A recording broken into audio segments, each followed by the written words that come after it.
Cartas de Alice Munro. En el comedor del Comercial Hotel, Luisa abrió la carta del extranjero que le había llegado aquel día. Comía filete con patatas, como de costumbre, y bebía un vaso de vino. Había unos cuantos viajantes de comercio en la sala, y el dentista que cenaba allí todas las noches porque era viudo. Al principio demostró cierto interés por ella, pero un día le espetó que nunca había visto a una mujer que probase el vino u otro tipo de alcohol. «Es por mi salud», le dijo Luisa con expresión grave.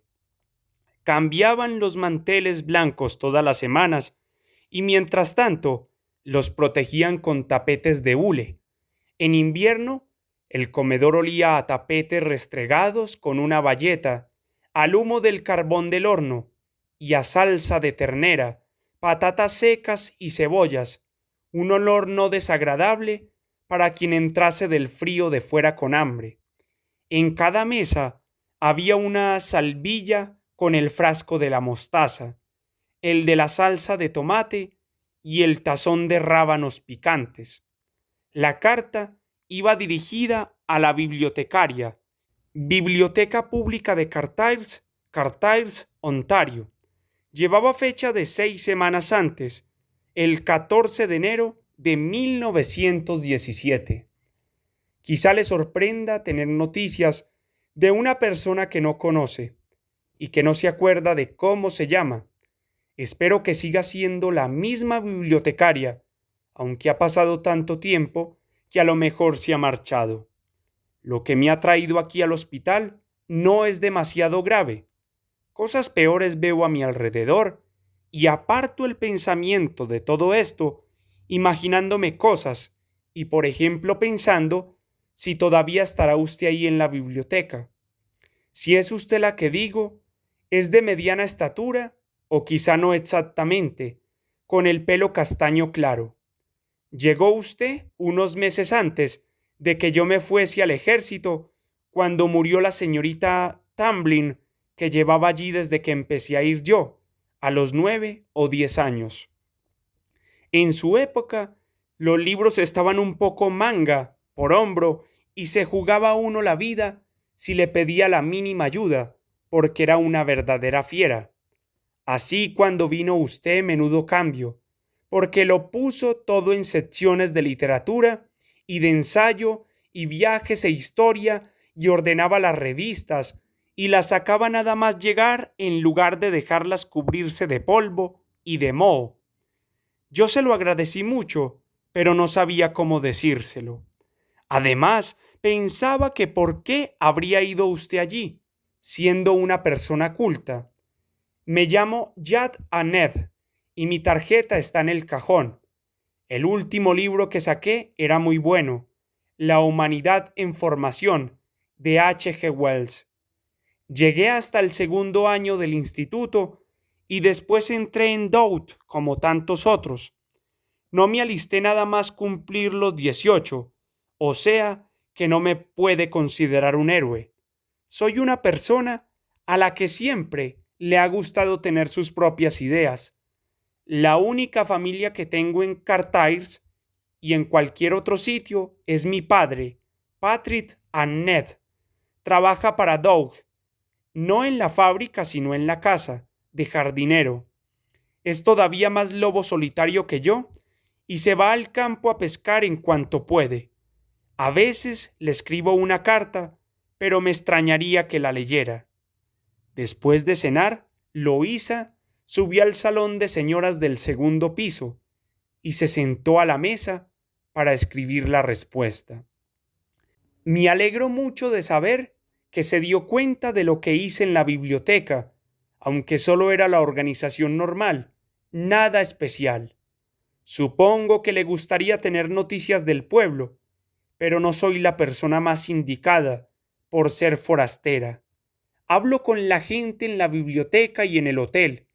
La mayoría de los viajantes de comercio hablan de cómo les va el negocio, bien si consiguen los artículos, un poco sobre enfermedades y un mucho sobre la guerra, y hay rumores y más rumores y montones de opiniones que seguro le harían reír si acaso no le enfadaban. No voy a molestarme en contárselos porque seguramente esta carta la leerá un censor y la hará trizas. Me pregunta por qué vine aquí. La historia no tiene nada de interesante. Mis padres murieron. Mi padre trabajaba en la sección de muebles de Eaton's en Toronto y después de su muerte también empezó a trabajar allí mi madre en la sección de ropa de casa y yo en la de libros. Podríamos decir que Eaton's es como el Dout de aquí. Fui al colegio religioso de Jarvis y después estuve enferma en el hospital una larga temporada, pero ahora estoy bien. Tenía mucho tiempo para leer y mis escritores favoritos son Thomas Hardy, al que acusan de pesimista, pero yo creo que lo que dice es verdad como la vida misma. Y Willa Cather. Dio la casualidad de que estaba en este pueblo cuando me enteré de que la bibliotecaria había muerto y pensé que a lo mejor era el trabajo más indicado para mí. Ha sido una suerte que su carta me llegara hoy, porque están a punto de darme de alta y no sé si me la habrían mandado a donde voy ahora. Me alegro de que no piense que mi carta era demasiado estúpida. Si se encuentra con mi padre o con alguien, no tiene que contarles que nos estamos escribiendo. No es asunto de nadie, y sé que mucha gente se reiría si supiera que escribo a la bibliotecaria, como hacían incluso cuando iba a la biblioteca, así que mejor no darle esa satisfacción. Me alegro de marcharme de aquí. He tenido mucha más suerte que algunos de los que veo a mi alrededor, que no volverán a andar ni a recuperar la vista y tendrán que esconderse del mundo. Me pregunta que dónde vivo en Cartires. Si sabe dónde está Vinegar Hill, al final de Flowers Road, pues es la última casa a la derecha, que antes estaba pintada de amarillo. Mi padre cultiva patatas, o eso hacía. Yo las llevaba por el pueblo en el carro y de cada carga que vendía me quedaba con 5 centavos. Me habla de sus escritores preferidos. Hubo una época en que a mí me gustaba Saint Great, pero dejé de leer novelas y empecé con la historia y los viajes. Sé que a veces leo libros muy por encima de mis posibilidades, pero les saco algún provecho. H. G. Wells, del que le hablaba, es uno de ellos, y Robert Ingersoll, que escribe de religión. Me han hecho pensar mucho. Espero no haberla ofendido si es usted muy religiosa. Un día que fui a la biblioteca, era sábado por la tarde, y acababa usted de abrir la puerta y estaba encendiendo las luces porque estaba oscuro y llovía. La lluvia la pilló en la calle sin paraguas ni sombrero y tenía el pelo mojado. Se quitó las horquillas y se lo dejó suelto. ¿Le parece algo demasiado personal preguntarle si todavía lo tiene largo o si se lo ha cortado? Se puso al lado del radiador y se sacudió el pelo encima y el agua chisporroteó como la grasa en una sartén. Yo estaba leyendo algo sobre la guerra en TED Illustrated News de Londres y nos sonreímos. No quería decir que tuviera el pelo grasiento con lo que he escrito. No me he cortado el pelo, aunque a veces lo pienso. Si no lo hago, no sé si es por vanidad o por pereza. No soy muy religiosa. Un día subí por Vinegar Hill y encontré su casa. Las patatas están estupendamente. Me salió al paso un perro policía. Es suyo. Empieza a hacer bastante calor.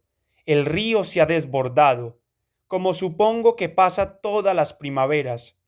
El agua entró en el sótano del hotel y contaminó el depósito de agua potable, así que nos dieron cerveza y refrescos de jengibre. Puede imaginarse la cantidad de bromas que hizo la gente. No necesito nada especial. Las señoras de Cartires nos mandan tabaco y otras cosillas. Me gustaría leer algunos libros de los escritores de los que me habla, pero dudo mucho que pueda hacerlo aquí. El otro día un hombre se murió de un ataque al corazón. ¿Ha oído hablar del hombre que se murió de un ataque al corazón? Aquí no se habla de otra cosa en todo el día. Después todos se ríen. Una cosa que parece de personas muy insensibles, pero es que suena muy raro.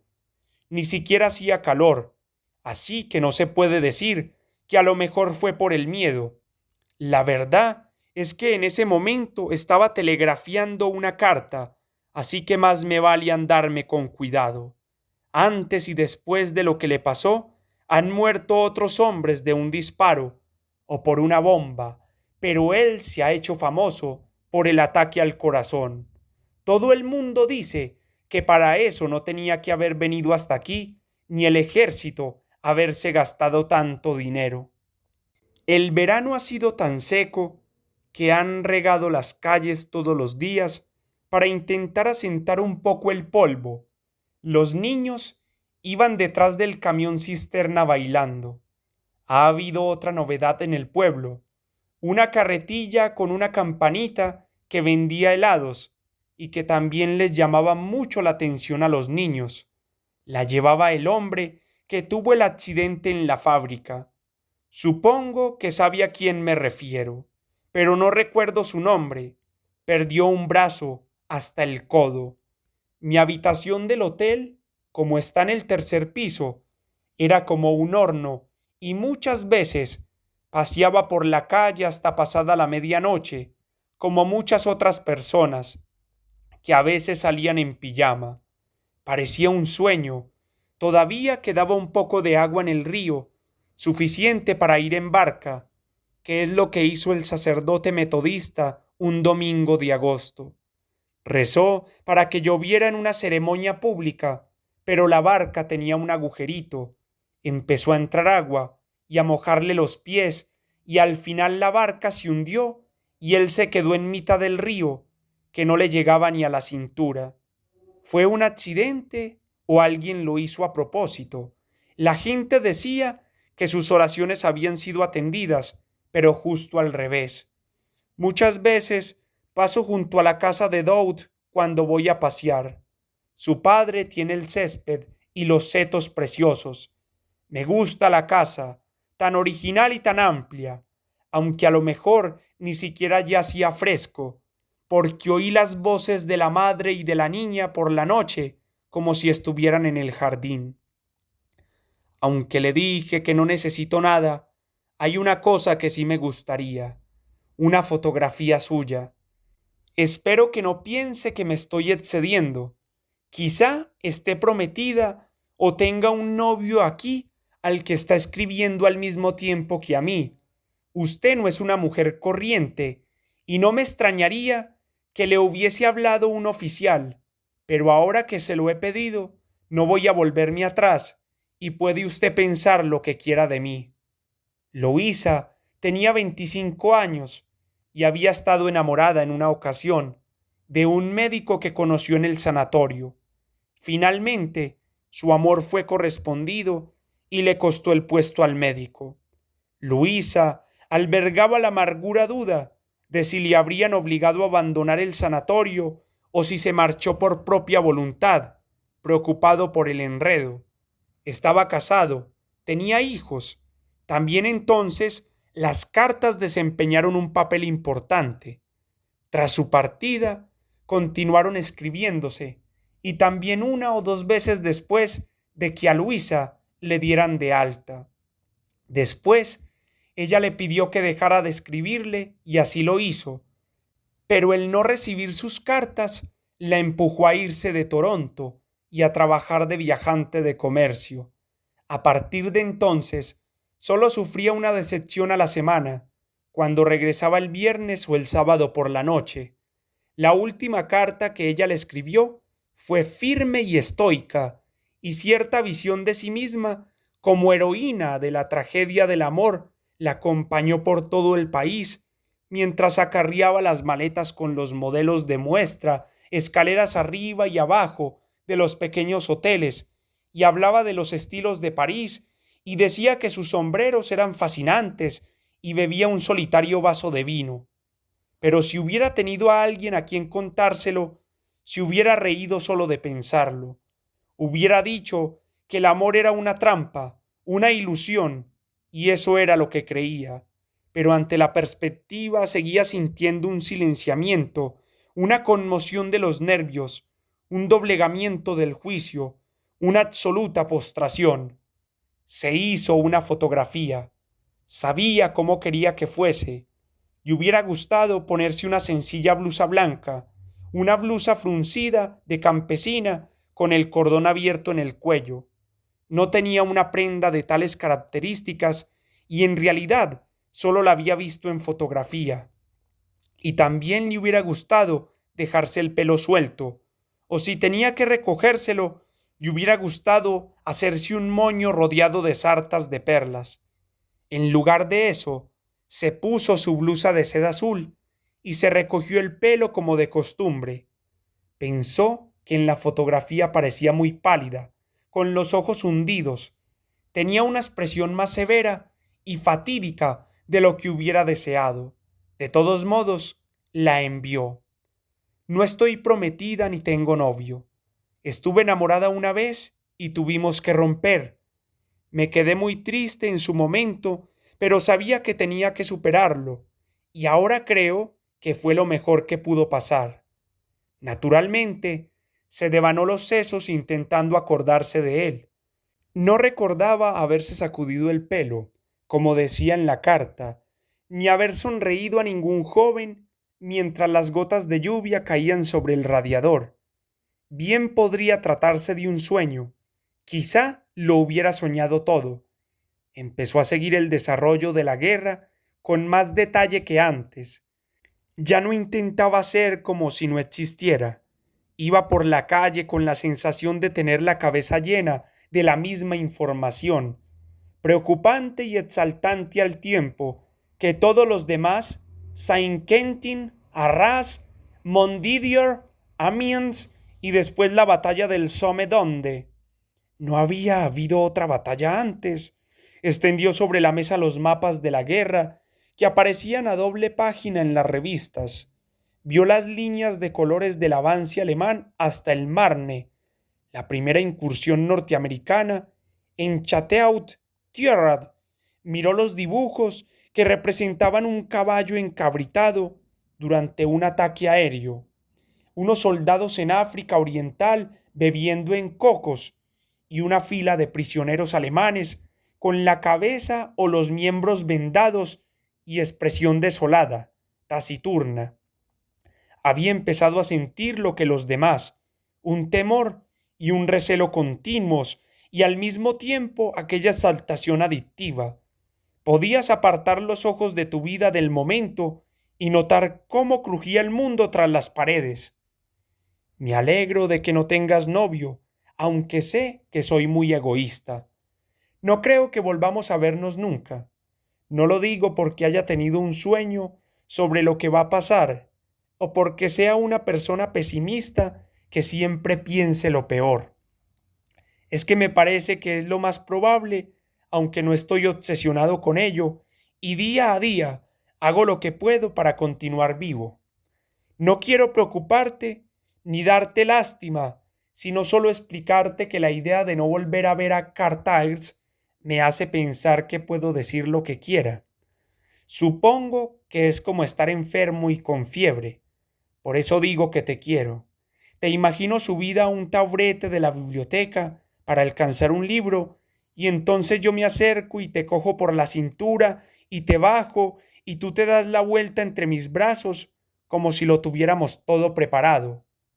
Todos los martes por la tarde, las señoras y las chicas de la Cruz Roja se reunían en el salón del ayuntamiento, que estaba justo debajo del vestíbulo de la biblioteca.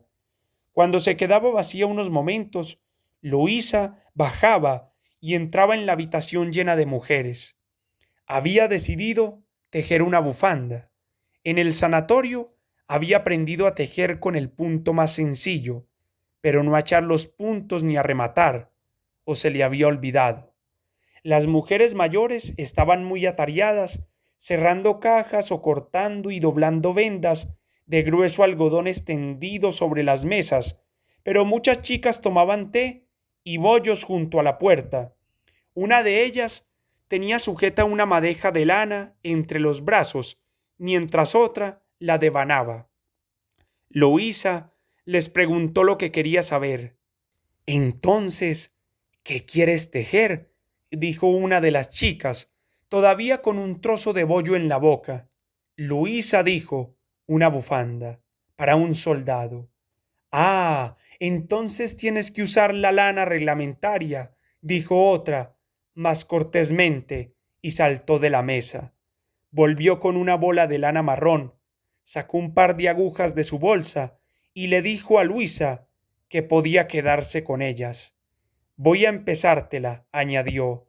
También hay que hacerla con el ancho reglamentario. La rodearon otras chicas y se burlaron de ella. Se llamaba Corriad. Le dijeron que lo estaba haciendo mal. ¿Sí? ¿De verdad? Dijo Corriad. ¿Os gustaría que os metiera una aguja en el ojo? Es para un amigo, le dijo solícita a Luisa. ¿Está en el extranjero? Sí, dijo Luisa. Desde luego, pensarían que era una solterona. Se reirían de ella o le tendrían lástima, según la actitud que adoptase, de generosidad o de descaro. Pues aprieta bien el punto, dijo la que había terminado el bollo. Aprieta bien el punto para que vaya calentito. Una de las chicas del grupo era Grace Hornet. Era tímida, pero de aire decidido. Tenía 19 años, la cara ancha, los labios finos, con frecuencia apretados, el pelo castaño con flequillo liso y cuerpo atractivamente maduro. Se prometió en matrimonio con Jad Amned antes de que él se marchase, pero habían acordado no decírselo a nadie.